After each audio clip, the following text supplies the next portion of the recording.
Hey there, Roser. Take off, eh? Alright, so we got this quick disconnect kit from my dust collector. Basically, you can take this, we'll attach the hose to it. And you take this from machine to machine. Since I don't really have the room to run permanent ducting, so alright, let's get it installed. Alright, so we got the extender installed. So like this is the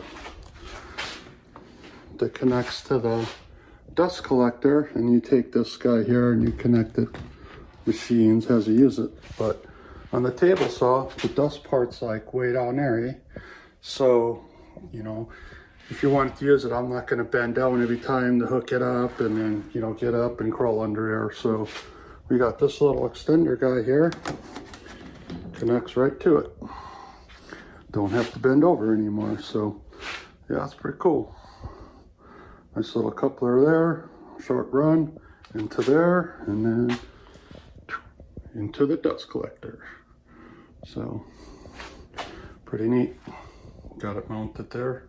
Still have to add a couple more screws, but yep, good to go, eh?